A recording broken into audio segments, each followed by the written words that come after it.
Hey, listen, you know the sermon's about to be fire when they're bringing out the fans. It's going to be... hey, if you are new here, this is your first time again, my name is Shelby. I am a person here at the gathering, and I'm excited that you guys have chosen to hang out with us. It's football season, so I'm wearing my jersey. Technically, Jersey Sunday is next week, but I'm not going to be here next week, so I'm going to wear it this week. And you know what?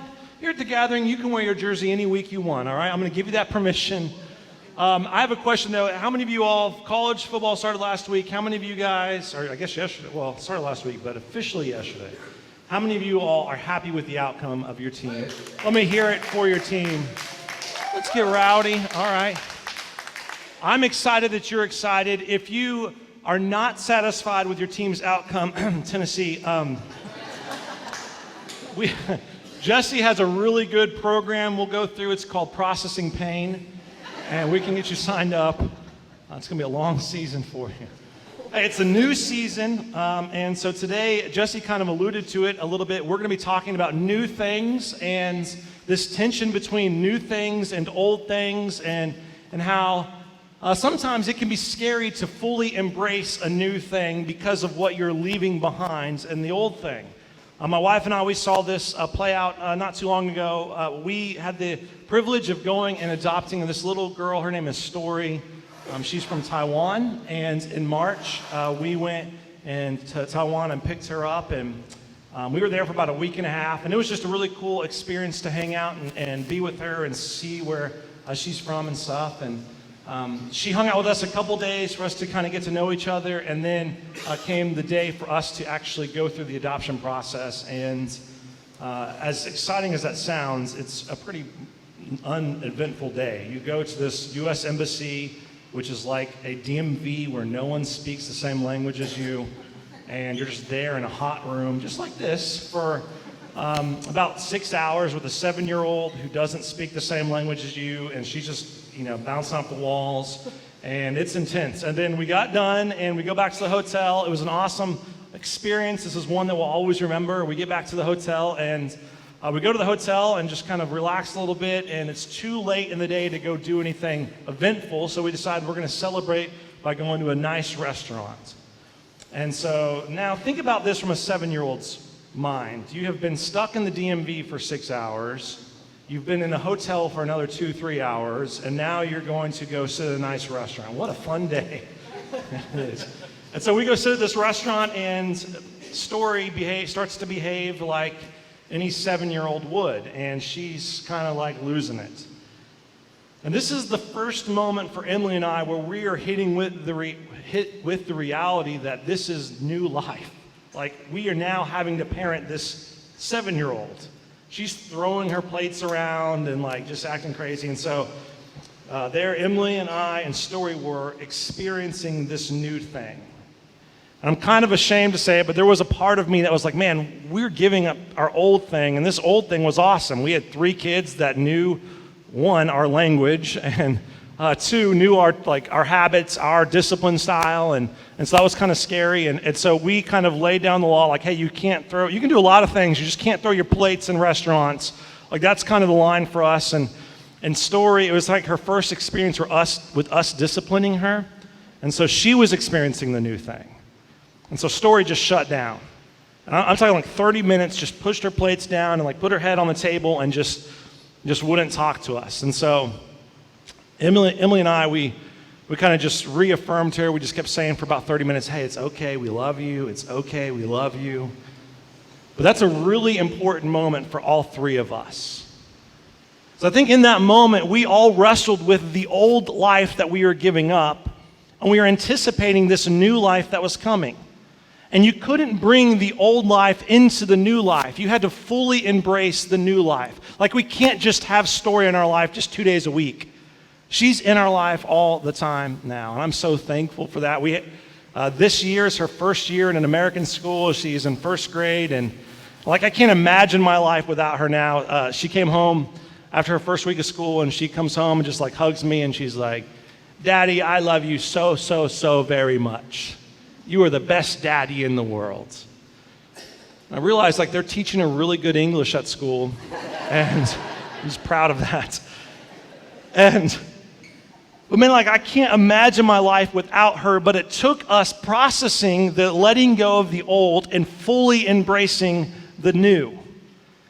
And I think that probably you've experienced that in your life too. Like there's times in our lives where we have to fully let go of the old thing and come in and embrace the new thing. And maybe you've experienced it like a job, like you're kind of sad that you're saying goodbye to your friends at this one work environment, but you're excited about what's to come, but you can't work both jobs. You got to let go of one job and go into the new job. Or maybe like you've experienced this before, it's like when you're riding your bike as a kid, you've got training wheels on, and man, you see your neighbors like driving their bikes and they're like going a lot faster than you. They're doing wheelies and tricks that you can't do with your training wheels. And so you, at some point, come to the conclusion, I am going to give up my training wheels to go full speed and do a wheelie down the road. And that's what it takes. It takes like fully embracing the new and letting go of the old. You can't ride your bike with one training wheel on and do a cool wheelie. That just looks weird. And so that's what we're going to talk about today. We're going to talk about today this tension between the new and the old and how sometimes it is hard to completely give up the old and embrace the new thing. See, today, this whole series, it's kind of found on this question of like the church defines, like what is the church? And ultimately, a branch off of that question that we've been wrestling with is like, how did we get here? How do we get here? I mean, Jesus says that the gates of hell will not be able to withstand the church. And as we look around like at the church in America, is that what we see? Some statistics that's kind of driving this series is 96% of church growth in America is transfer growth. So people leave one church and they go to the other. They leave church A and they go to church B. They leave church C and they go to church B. And church B is celebrating the growth that they have. But in reality, they're not growing the kingdom of Christ at all. They're just kind of leaving other churches to go to that one. Another statistic is only 38% of millennials are attending church. Only 38% of millennials are attending church. And that number is even less for the next generation. And finally, one that really gets us is the average church in America baptizes one person a year. So the question is, we look at that, we look at the statistics and where we are, and we think about where Jesus' heart is for the church, and maybe you come into this place today and you're like, you know what, I relate to those statistics. Like I used to be church going, but now I've got one foot out the door. I don't know if I believe this whole Jesus thing anymore. I don't know if I'm going to buy into the whole church thing. I've tried multiple times and I just don't know if it's for me. Like maybe that's you today and you've come to this place and you're ready to walk out. You're going to give church one more time. If that's you today, man, I'm glad that you're here because we believe that an entire generation is leaving the church, not because of Jesus, but an entire generation is walking away from the church because of the very things that the church itself should be willing to walk away from as well. So maybe you've come into this place today, and like I said, you've got one foot out the door, and you're trying to wrestle with this faith thing. You're like, I'm going to give it one more try. If that's you today, I'm glad that you're here, because I think today's message is going to give some validation to your concerns about what the church, about the direction of the church. And hopefully, at the end of it, you'll be able to see what Jesus' heart is for the church. The other side of this, if you've come into this place today and like church is your home run, you're like excited about it every single Sunday, you don't care if it's 98 degrees in here. You're going to come, you're going to sit, you're going to be excited, and that's your thing, like church is your thing. Man, this message is for you too, because here at the gathering, we want to be about helping people let go of religion and rediscover the way of Jesus.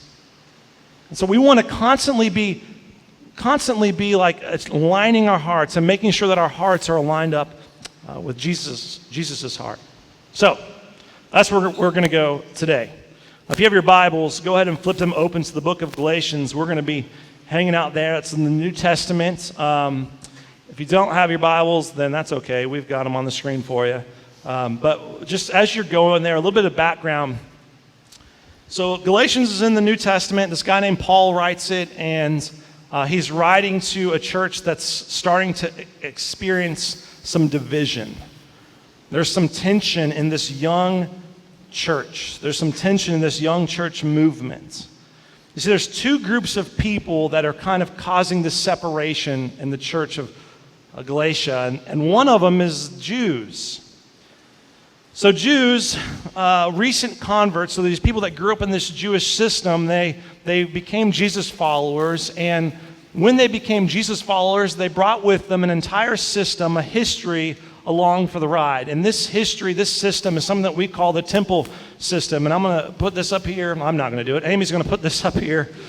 And essentially the temple system involves four different things. The first one is sacred places, sacred priests, sacred procedures, and then finally, in order to have a successful temple system, you need to have people who are hoping to become sacred.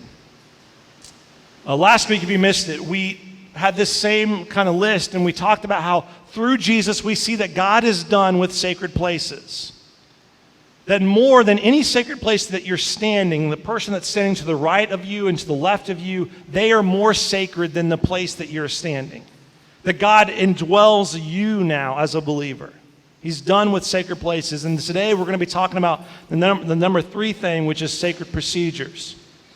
See, the Jewish people, they came into faith bringing with them the weight of something that we call now the Old Covenant. And the Old Covenant, it wasn't old to them, it was just the law. And essentially the Old Covenant is made up of a couple things. The most popular thing is the 10 Commandments. So if you've ever thought of the 10 Commandments, that's a part of the Old Covenant, but it's not the only part of the Old Covenant. Another part of the Old Covenant is 600 other commandments that go along with like washing rituals and like, how to sacrifice properly and like things like, what you can eat and what you can't eat. But listen, the church has done a really good job at pretending that the 10 Commandments are separate from those 600 other commandments. Hear me this morning, they are not separate. The Old Covenant involves all 600 plus commandments, including the 10 Commandments. And that's important because what happened is the people that kind of grew up in this system, the sacred priests, they started to leverage these commandments to benefit themselves. They created a system that seemingly only benefited the people that were more sacred than the people that weren't.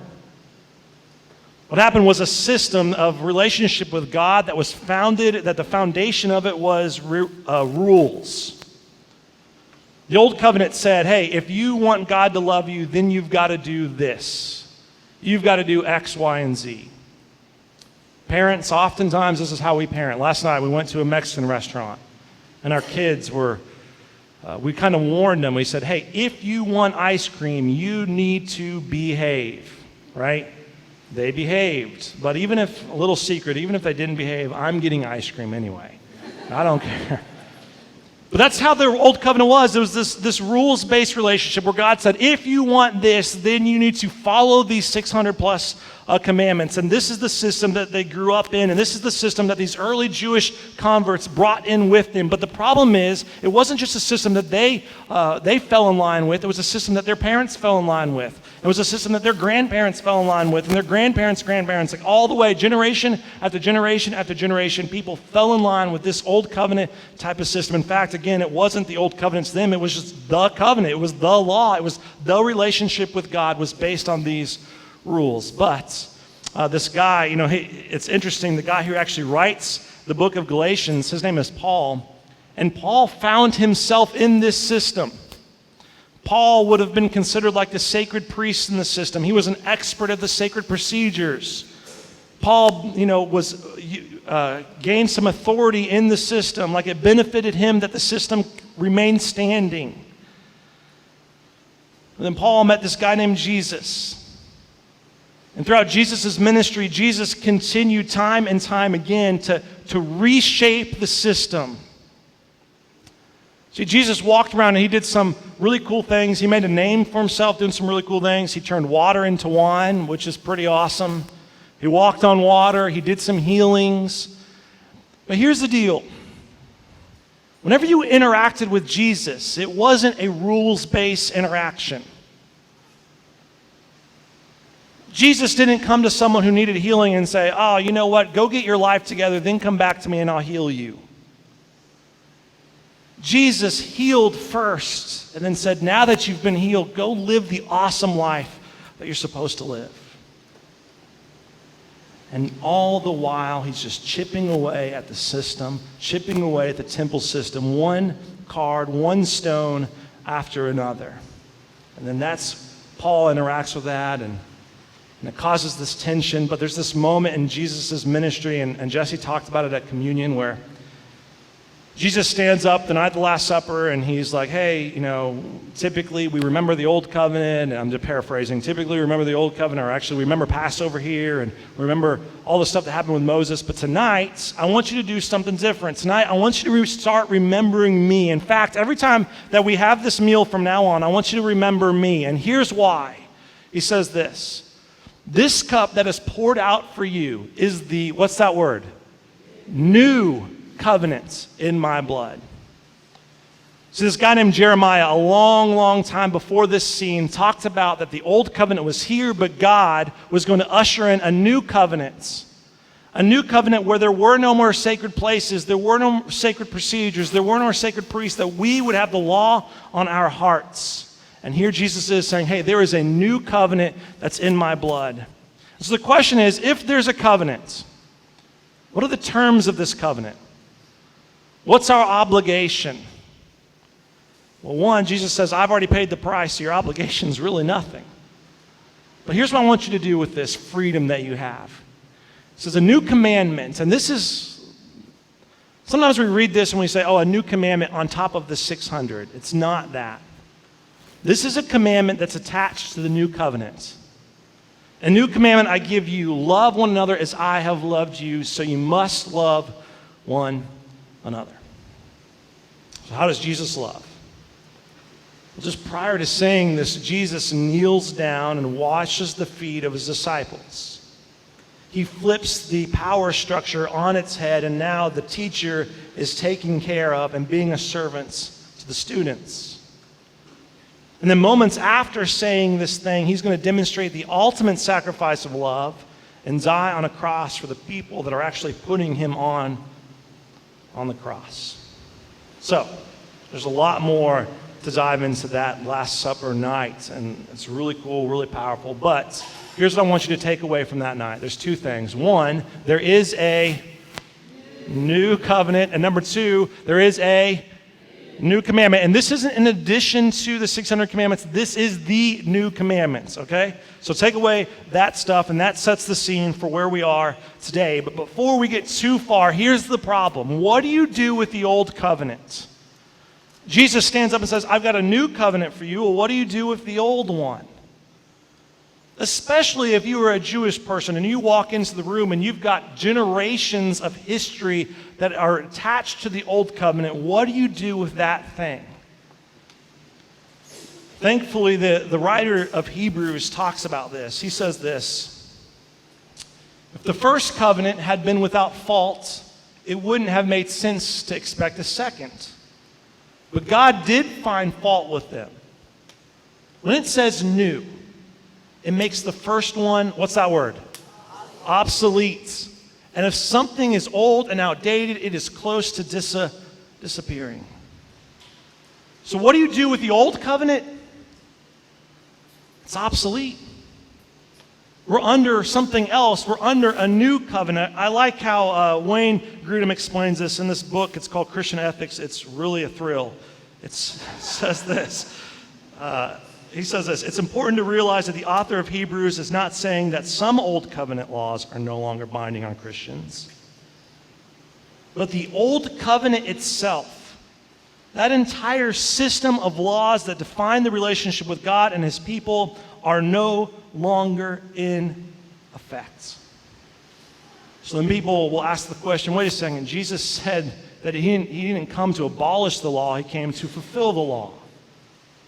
Well, let me run through a scenario. Let's say that I have a mortgage on a house. I have a covenant with my bank. It's a contract, an agreement. There are two terms. Instead of 600 terms, there's two terms for me. One, I pay the mortgage, and two, I take care of the house. I don't just let it, rot away. And then someone, let's say Jesse, because he's got such a loving heart, Jesse comes in and he completely fulfills my contract with the bank. He comes in and he buys the house in my name, and then he gives me the house. The contract has been fulfilled. Am I still going to send the bank my mortgage payment every single month? No way. Did he abolish the contract? No, he didn't just abolish it, he fulfilled it. And then Jesse comes to me and he says, hey man, I want to free you up to love your neighbor better. So I don't want you to even worry about the upkeep of the house. I'm going to take care of the house. I'm going to come in and paint it. Any upgrades you want, just ask me. I'll take care of that. I just want you to love your neighbor better. So imagine 3 months into this relationship, Jesse comes in, he's like, hey, how are you doing at loving your neighbor? And I'm just like, hey, I built a fire pit in my backyard. Or, hey, how are you doing at love your neighbor? Like, well, I painted the kitchen. So we're not under the original agreement anymore. It has been fulfilled by Jesus. We are under something completely new. But this is really tough to grasp if you have come from a system of the old covenant where generation after generation came from. And this is what causes the division. So that's what we're going to pick up. Galatians chapter 5, verse 1. We're going to hang out there the rest of the morning. It starts with this. Paul says, it is for freedom that Christ has set us free. So what is the freedom from? The freedom from that he's talking about is freedom from the law. Freedom from the old covenant. It is for freedom that Christ has set us free. Stand firm, therefore, and do not let yourselves be burdened again by a yoke of slavery. In this context, what is the yoke of slavery? Paul is actually talking about the old covenant. And here's how we know he's talking about the old covenant, because the rest of chapter 5, he is talking about the old covenant. The very next verse, he says this, mark my words. I, Paul, tell you. Mark my words. I, Paul, tell you that if you let yourselves be circumcised, which for the rest of the morning, we're going to talk about circumcision a lot. I'm sorry, but it's actually a reference to the old covenant. That was one of the parts of the old covenant. So every time you see circumcision, you can put in any other element of the old covenant. Mark my words, I, Paul, tell you that if you let yourselves be circumcised, if you let yourselves go back to the old covenant, if you let yourselves be bound and your faith be bound by rules, then Christ will be of no value to you at all. So why would you need Christ if you have a rules-based faith? Because if you have a rules-based faith, all you need to do is get better at following the rules. So it said if you go back to that system, you don't need Christ at all. Then he continues. He says, again, I declare to every man who lets himself be circumcised that he is obligated to obey the whole law. Think about that. You can add any commandment there. Again, I declare to every man who lets himself be driven by the 10 commandments that he could be obligated to the whole law. I declare to every man who lets himself be motivated by any of the covenant or any of the commandments in the old covenant that he is obligated to obey the entire thing. You can't pick and choose from the old covenant. It's all or nothing. So you are trying to be justified by the law and you've been alienated from Christ. You have fallen away from grace. And grace, we're going to find out soon, is a new covenant theme. It's a new covenant idea. For in Christ Jesus, there is neither circumcision nor uncircumcision has any value. And look at this last line. The only thing that counts is faith expressing itself through love. The only thing that counts is faith expressing itself through love. Guys, when you think of the church, do you think of that verse? The only thing that counts is faith expressing itself through love. I've got some sad news, like there's some statistics when the rest of America looks at the church, they don't think of that verse. Only 48% of the population, when they can see no positive impact from the church in their local community. Let me say that again. 48% of the population sees no positive impact on their church or on their community from the church. Like, think about that number and think about this last part. The only thing that counts is faith expressing itself through love. See, here's what I believe, and I think this is why this sermon is so important today. I believe that the church in America is in the same tension that the early church was in as well. So the church in America is going back and repeatedly going back to the version of the Old Covenant and grabbing bits and pieces from the Old Covenant and cramming them into the New Covenants. And not only are they going back to the Old Covenant, the church in America has created some weird Christian covenant way over here, and we're grabbing parts from that, and we're cramming those into the New Covenant. It's why you get churches that really struggle, and you get all these different rules. Like one church, it's okay to listen to rock music. One church, it's not. One church, it's okay to walk in with a jersey. Another church, it's not. One church, it's okay to have drums. Another church, it's not. One church, it's okay to drink. Another church, it's not. See, we are going back to the Old Covenant, and we're randomly picking out things that we think benefit us, and we're cramming them into the New Covenant, or we create an entire different covenant altogether, and we say the only type of music that you can listen to is the Joy FM. So we've lost our way. And the result of that is this gross legalistic body that's full of judgment. And this body is just eating itself over and over and over. And meanwhile, an entire generation is watching this body eat itself. And they're saying, I don't want any part of that. Keep me out of that. And maybe we should stand with them and say, I don't want to be a part of that as well. It's an important conversation. Here's what Paul says about all that. It says, you were running well. So when you first came to faith, you got it.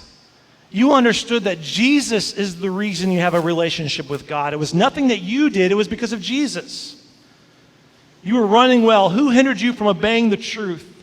This persuasion is not from him who calls you. A little leaven leavens the whole lump. A little bit of legalism in your heart ruins the whole thing. Guys, what part of your life what part of your life is the foundation of that heart's legalistic? Like when you think of other people, is it a rules-based relationship, or is it one that's based out of love? This is so important for us to continue to wrestle with. And he continues on. He says this, but if I, brothers, still preach circumcision, again, another way to say that, if I still preach the Ten Commandments, or if I still preached any part of the Old Covenant, if I still preached rules, then why am I being persecuted? Another way to say that is, if Paul was preaching the Ten Commandments, if he was preaching the rules and the law of the Old Covenant, he wouldn't be persecuted at all. In that case, the offense of the cross has been removed. So the question then is, what is the offense of the cross? Sometimes our mind goes to the offense of the cross as the fact that Jesus even hung on the cross. Guys, that's not the offense of the cross. The offense of the cross, if it's Jesus hanging there, it'd only be offensive to the people who actually saw it. See, I believe that the offense of the cross is the claim that through the cross, all is forgiven. The offense of the cross is the claim that God so loved the world that he gave his only son. The offense of the cross is the claim that there is no condemnation in Jesus. It's the argument that a cross-filled new covenant type of life is filled with love and grace and mercy and forgiveness. That's the reason that the early church was persecuted. The early church was persecuted not because they created a new type of sacred place. The early church was persecuted not because they created a new sacred priest or a new sacred procedure. The early church was persecuted because they claimed that through the cross all was forgiven. That over and over and over they were stripping down the weight of the temple system. And it was because of nothing they did. It was because of everything that Jesus did. And here's the deal. The early church was persecuted because they were freed up through the cross to love in a manner that the world had never seen. Church, do we believe that truth applies to us? We need to run from legalism. Any ounce of legalism is a really big deal. Paul doubles down on this, and this is my favorite line that Paul ever said. Let's take a look. He said, I wish those who unsettle you, or I wish those that keep bringing you back to the old covenant, I wish those that keep bringing you back into rules would just go on and emasculate themselves. Why stop at circumcision? Just cut the whole thing off. We can't say that at church, can we? Yes, we can say that at church because we're under the new covenant. That's the good news. We are under the new covenant. See, Jesus followers, we are under the new covenant. This is kind of like the main idea today. Jesus followers are under the new covenant, not the old, and not a mix between the two. Get that out, write it on your arm, get it tattooed later. You can get tattoos because you're under the new covenant. Jesus followers are under the new covenant, not the old, and not a mix between the two. So the question is, what does it mean for us day-to-day life? What do we do? How do we live a life under this new covenant? And I think this verse that comes from 1 Timothy is awesome. It says, the aim of our charge is love. Love that issues from a pure heart and good conscience and a sincere faith. Guys, love that comes from not obligation, but a love that comes from a sincere faith. Like, I don't feel obligated to love Emily. I just love Emily. I don't feel obligated to actually talk with her. I do it because I love her. That's the type of love that Jesus is talking about. It's not a love that's based on checking off the box and just behaviors, because honestly, here's the deal. You could follow the 10 Commandments and still be a complete jerk. But you can't follow what Jesus said to have that type of sacrificial love for one another and be a jerk. Because it's a love that the world doesn't understand. Paul, actually, let me just tell you the bottom line. It's this: new covenant people. New covenant people live with a new type of love. New covenant people live with a new type of love. Paul continues, he says, for you were called to freedom, brothers. You are free from the old covenants. Only do not use your freedom as an opportunity for the flesh to benefit yourselves, but through love serve one another. For the whole law is fulfilled in one word. You shall love your neighbor as yourself. And Jesus gave us a new commandment. Love others as I have loved you. But if you bite and devour one another, watch out that you are not consumed by one another. The only thing that counts is faith expressing itself through love.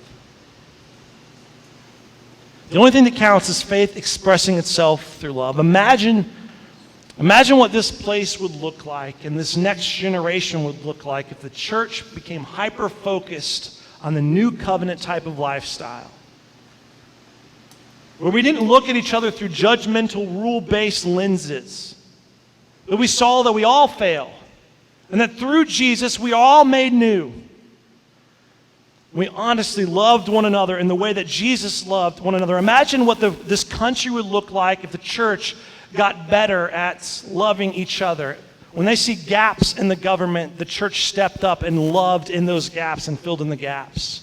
When they saw gaps in broken family environments, the church stepped up and filled those gaps and loved the people that were in them, even if they were on different political sides of the aisle, even if they had different political beliefs, even if they had different, even religious beliefs. And the church just said, you know what, I'm going to love you no matter what, because Jesus loved us no matter what.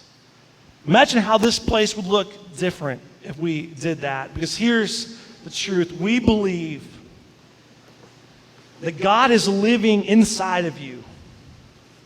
And He's not living inside of you just to get a front row seat of you and your dog and your 3 kids.